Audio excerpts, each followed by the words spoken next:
Well, on this episode, we're going to see what took place on the latest New Japan with Day 10 of World Tag League, and also AEW Rampage had the debut of Hook taking on Fuego del Sol. We even got the rivalry between the Elite and the Best Friends going on. And of course, we all know that Ruby Soho is yet to face Nyla Rose for the TBS the championship tournament that's going to take place for the semifinals. And also in 205 Live, we saw an interesting debut and other good matches took place. And finally, I'm going to review a past event by Ganbare Pro. This is called the Yoshi Pro Wrestling. That's what the world calls love. This took place in early September, which had some really interesting matches that I enjoyed the most in it. So, let's get ready to start another episode of the Leader Wrestle Zone.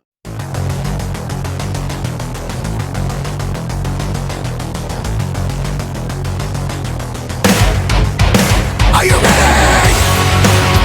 Get up, get up! Get up, get up! Get up, get up! Get up, get up! Get up, get up! Get up, get up!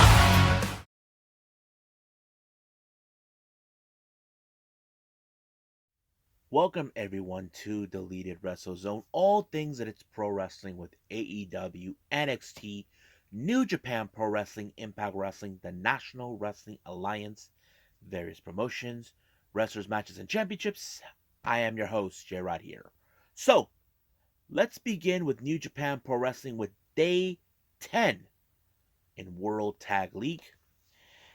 Just a friendly reminder, I did not see the Young Lions match, which is a good thing.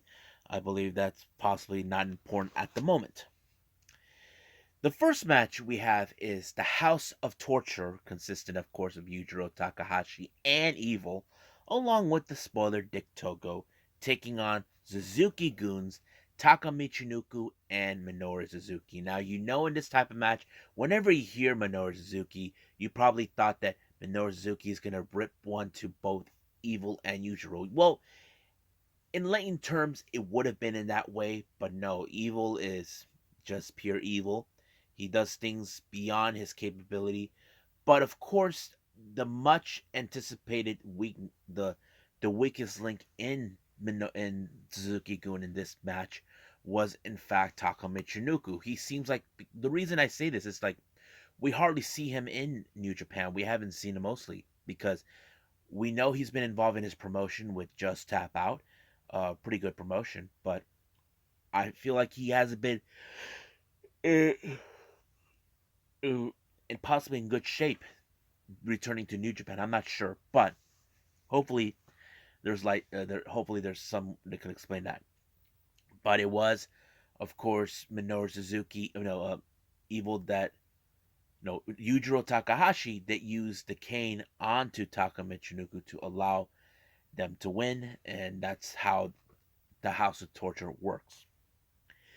Our next match, we have LIJ consisting of Sanada and Tetsuya Naito taking on Tiger Mask and Yuji Nagata. It was a pretty good match. Even there was a moment when Naito was trying to rip off the mask of Tiger Mask. So basically that's what it is. But it was Sanada who put away Nagata when he first started initiated the skull end, and then finally the moonsault that he normally does at the end, allowing for him and Naito to win the match. Next up, we got GBH, Tomoaki Hamna, and Togi Makabe taking on the current IWGP Heavyweight Tag Team Champions, Dangerous Tekkers, Zack Sabre Jr., and Taichi. This one was a pretty good one. There was some good moments where either Hamna was trying to stay strong as much as possible, but however, Taichi was the one who picked up the victory for his team, allowing them to continue forward. They're one of those teams that we could expect that could get to the finals, but we will reveal that in the tournament, in the point system, I mean. Next up, we got Bullet Club Showdown. We got Bullet Club members Chase Owens and Belloc Fale taking on the God, Tangaloa and Tama Tonga. Now, this was a very interesting match. Now, Bullet Club, they don't hold any punches when it comes facing each other. But when it comes to facing members like the House of Torture, that's a different story. But they did not hold any punches. But it was Tangaloa who picked up the victory when he pinned Balak Fale. I know this is a disappointing loss for Chase and Fale. And I'm sure they'll try to say, they did it, they won. That sort of thing. I think that's how the story will be built up.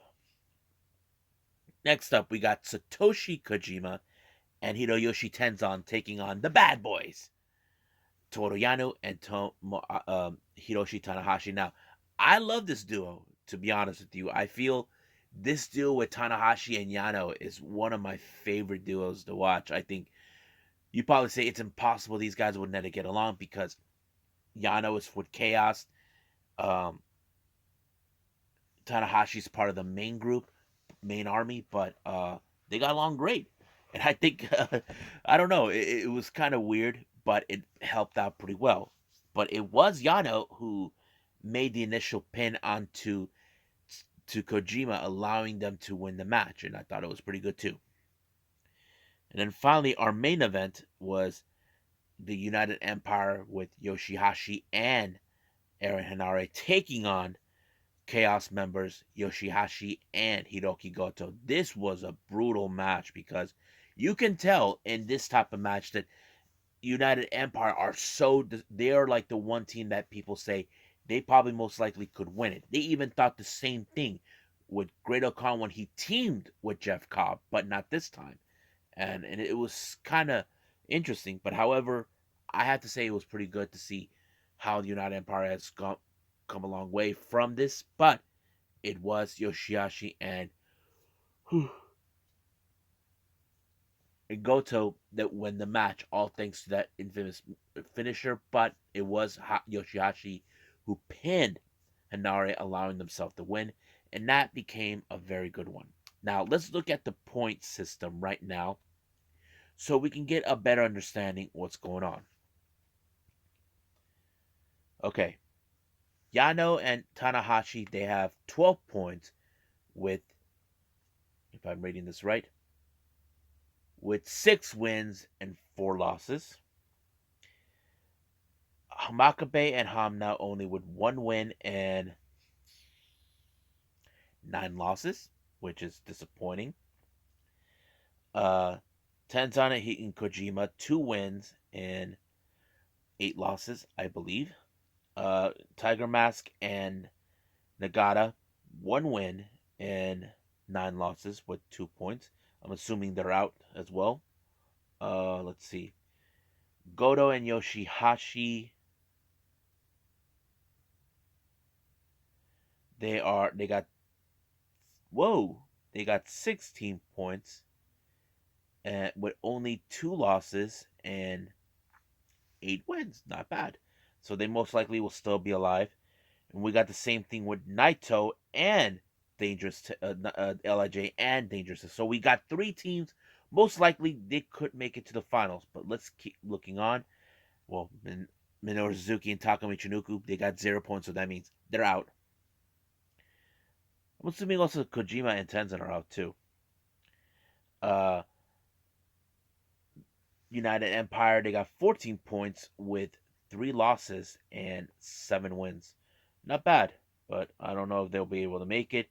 The same thing with House of Torture. They got 14 points with 3 losses and 7 wins. GOD, they only got 12 points with, I believe that's 6 wins and 4 losses. Yeah. And then finally, the same thing. And then we got the same thing with Fale and Owens. So most likely, from what I can see, you only got 3 teams that are tied. So this could be a very interesting, conclusion we can see. I know for a fact that Dangerous Sacred want to be the ones to win it, but this is going to be one interesting match to see. So we'll see what happens. Because from what I understand, this coming Wednesday will be the last day for, I think, for both the league. I don't know. But we'll see how that plays out. So I believe that's it right now for what I got with New Japan. I believe it's time for AEW Rampage.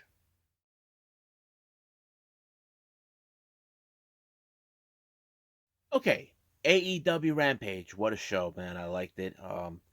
Opening match we had is the AEW World Tag Team Championship between FTR, who are the current AAA Tag Team Champions, taking on Lucha Brothers, who are the current AEW World Tag Team Champions. This is becoming a feud where top has FTR, who's been trying to be the first time ever two-time tag team champions. Now they had their number before.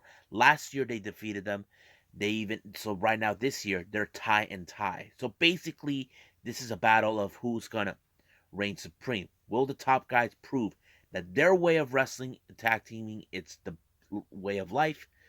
But however, this is a battle that became like how do I say who is the best tag team in the world. Right now, you look at the Lucha Brothers, they have always claimed they are the best tag team in the universe. They were in line. They have been in many, they held many championships, and I thought it was pretty good, but it was the desperation to end it with the Lucha Brothers when they put away Dax Harwood in order to win the match. I thought it was amazing. They were the 10 titles, but the next question does remain. What's next for FTR? And who will most likely challenge the Lucha Brothers for the tag titles? Well, right now we do know who is the number one ranked in the tag team division, and that is the Jurassic Express. Now, our next match is a six-woman tag team match. Now, this has originated where Nyla Rose, along with Ruby Soho, they are involved in the semifinals, and of course, when Ruby Soho defeated Krit Statlander, allowing herself to advance to face Nyla Rose. Nyla Rose showed up and attacked her, and then once again she sent her little mercenaries, both the Bunny and Penelope, before to deal with her. And of course, Penelope Ruby was saved by both what's her name? By both Anna Jay and Tay Conti, and they teamed up today. So it was a very tough battle. But however, it showed that Vicky Guerrero would do anything to ensure her client wins. As you know, this is the battle. Who is going to be the one to walk between Ruby Soho and Nyla Rose to find out? They tried to warn her out, but however, the Bunny knocked out Anna Jay in order to ensure they win the match. But the real question does remain for me. Do we see those two try to help Nyla Rose to ensure will Anna Jay and Tay Conti stop them? Well, we'll see what that happens this coming this coming Wednesday or possibly after. Now, we do have an interview that was in fact set up by Sting. As you know, one of their venues they'll be actually at Greensboro. This is where in 1996 where Sting had his first world title match. Memorable, but however, both Sting and Darby Allin were attacked by FTR. Now, I think that I was like thinking, is this like the sign of frustration that they did not win the tag titles, or this is a game plan from Tully Blanchard? As you know, Tully Blanchard was a member of the Four Horsemen. Sting, on the other hand, was like the rival taking on the Four Horsemen, but there was a brief time he did join.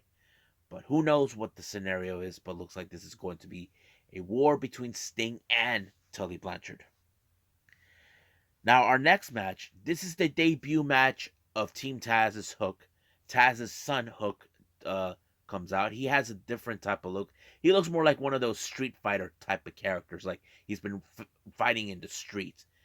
And he was very impressive. Like he didn't break a sweat or took a deep breath. And I thought it was like amazing that he was able to pull it off. Like he has like that mean streak that he is, just like his dad. Fuego put a hell of a fight, but it was still no avail until he got choked out, allowing for Hook to win the match.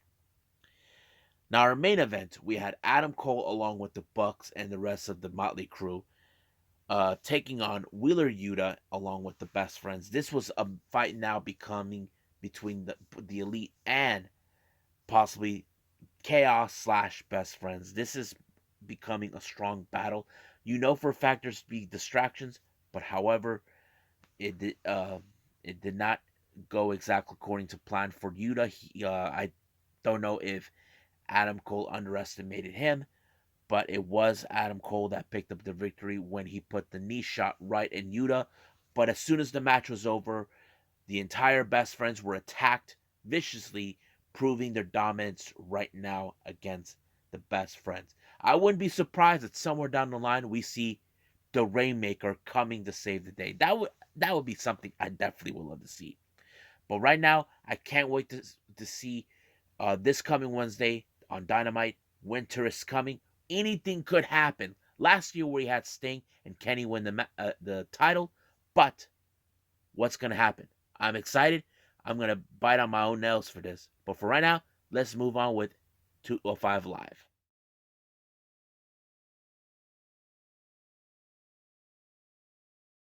Right, 205 Live. Now, before I proceed with the matches, I have to say I think I like what's going on with Joe Gacy about saying that there's been a lot of things have been changing with the cruiserweight division. As you know, the cruiserweight title is now uplifted with many heavyweights.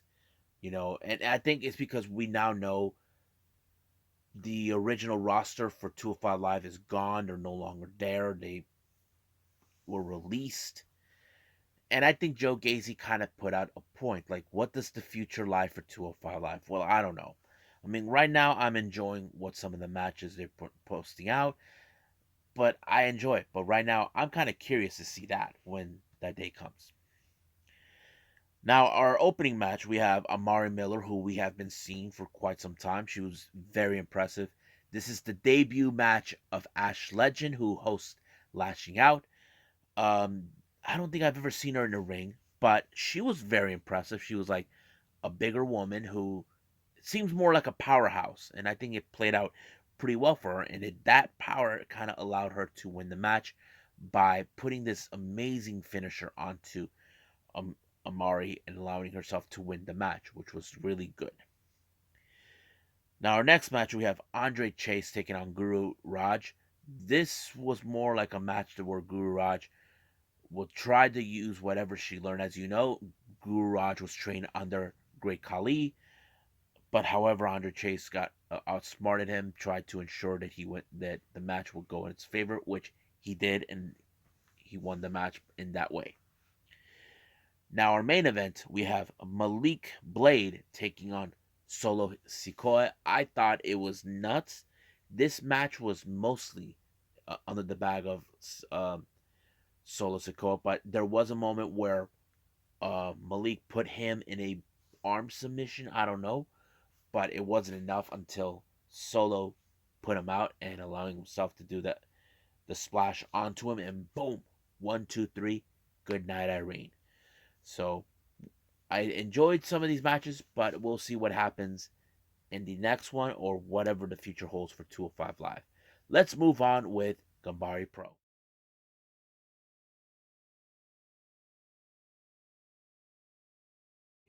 So we got Ganbare Pro, and this is their latest of this is one of their past events that took place back on September 4th in the Green Ishii Hall, whatever it's called. But the name of the venue event's called Yoshi Pro Wrestling. That's what the world calls love. And there are moments we do see Min involved, even though it says Yoshi on it. But who am I to judge? But there were some good matches in this one. Now the first, it opened up with Yuna giving a promo, but all of a sudden we see Yuri show up. Now Yuri was one of the girls who I haven't seen for quite some time. Last thing I heard from Yuri, she left Just Tap Out because her contract ended or she wanted to move on. My initial assumption back then it was she probably will be heading to Stardom. I'm not sure if she's trying to gain entry to go to Tokyo Yoshi Pro. Who knows? But she did put up a good match, but unfortunately she came up short because Yuna Namazi is a veteran in the game, and that allowed her to win the match. But however, Yuna Manaze really praises her that she did the best she could, and I wouldn't be surprised if she takes her under her wing.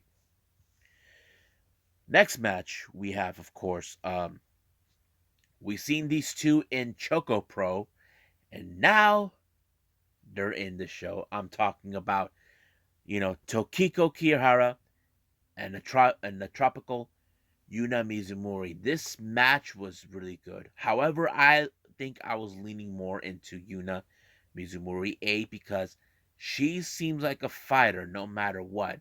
No matter how hard she gets involved in a pickle, or whenever she feels like she's close in winning, it helps her. But it was that charismatic, don't give up fight type of girl continued on to win the match, and it was pretty good.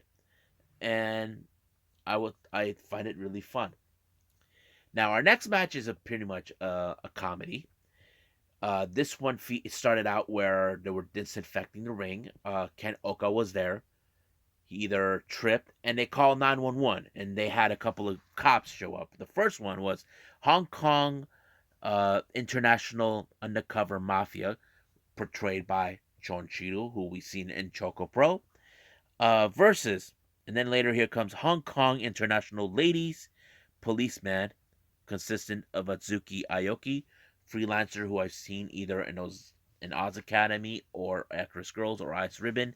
And then finally, Hong Kong Domestic Ladies Policeman, which is Makoto, who I've seen her in Seedling most of the time, or Ice Ribbon, whatever, another freelancer.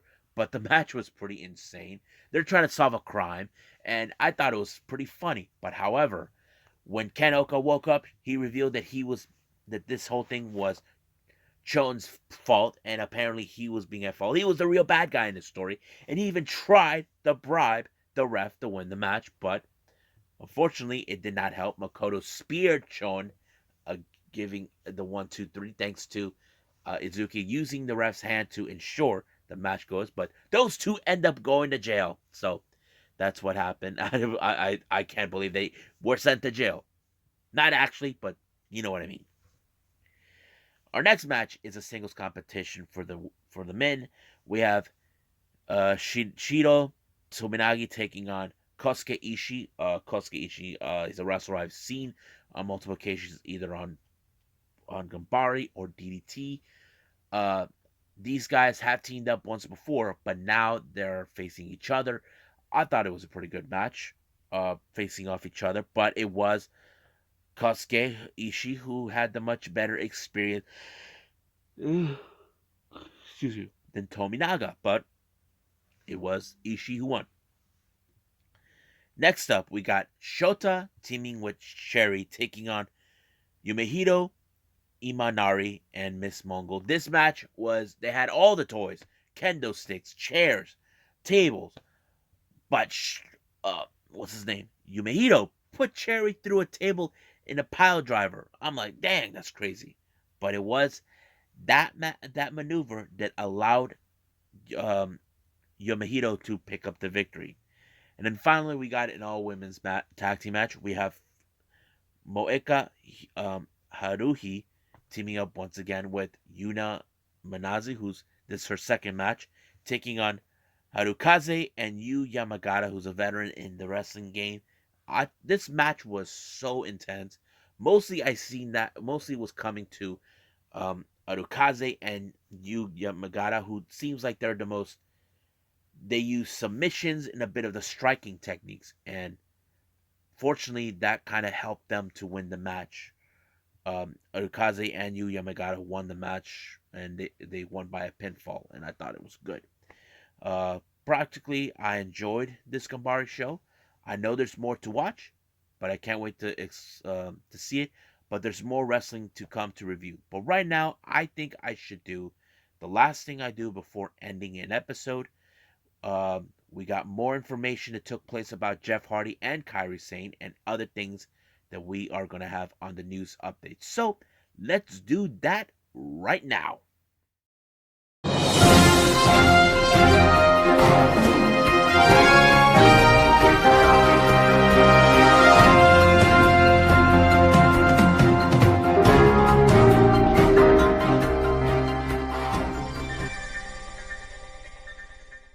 Okay, guys, so here are the news updates for all of you.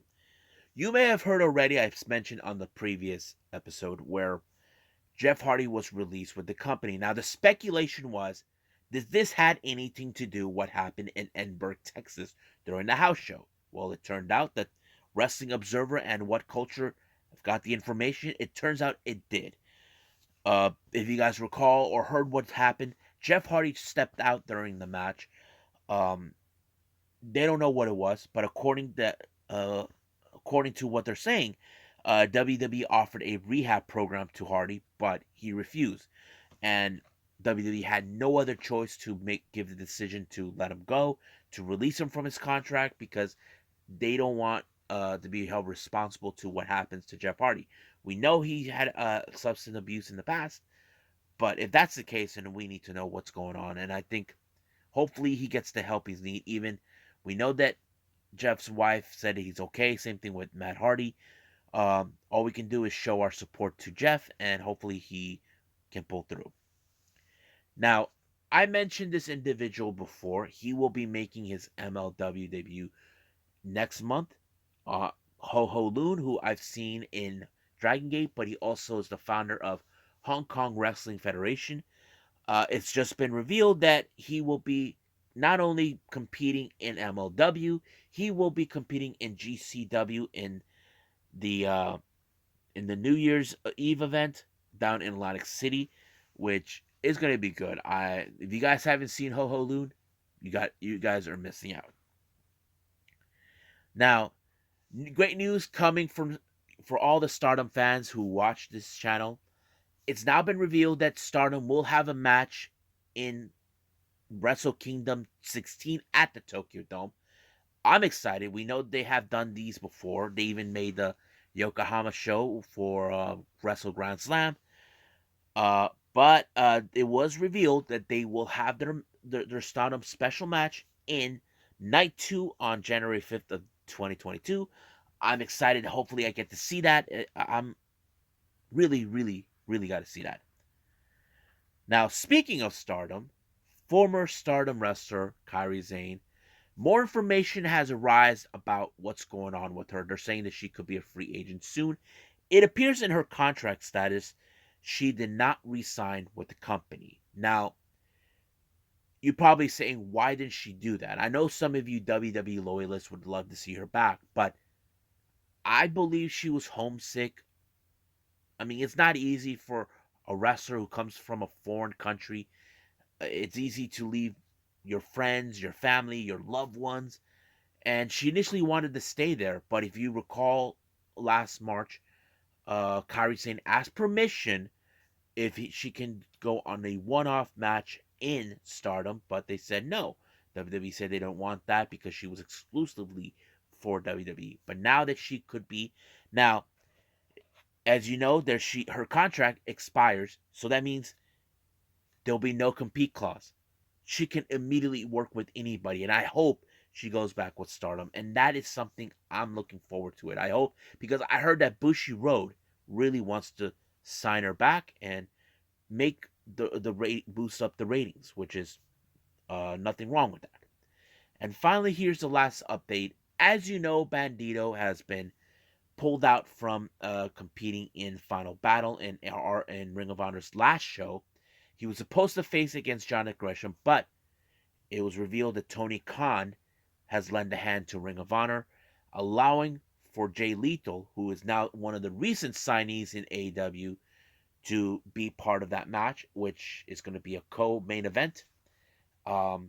Jay Lethal, as you know, has been a long-time member of the roster in Ring of Honor. It's going to be great. I know these guys have been in the same group together. We're part of Foundation. This is a match I definitely cannot miss. This was the last thing that's going to take place. As you know, Final Battle is coming soon. I'm excited for it. Hopefully I get to see it. If I don't, I'll probably review it the following day. I'm not sure yet, but we'll figure that out. Well, I hope you guys enjoyed this episode, me reviewing New Japan, AEW Rampage, 205 Live, and of course, a past event by Ganbare Pro. Next up, I may do a um, a 2 episode in 1 day type of scenario, because one is going to feature New Japan with more of Best of the Super Juniors Day 11. may throw in a past event from any promotion. As you know, New Japan Strong will be out, Detonation, and of course, Final Battle by Ring of Honor. Hopefully, I get the chance to see it. If not, then I'll put that at another timing. That all depends. I may throw in the occasional Japanese wrestling event or two. I don't know. It all depends how my day is going to turn out. Um, Sometimes things don't go according to plan at certain points during the weekends, but right now I'm just going to wing it. But for now, I'll see you guys in the next DWZ time. Same DWZ channel. I must bid all of you adieu. So goodbye. Mwah, and have a nice day. Bang.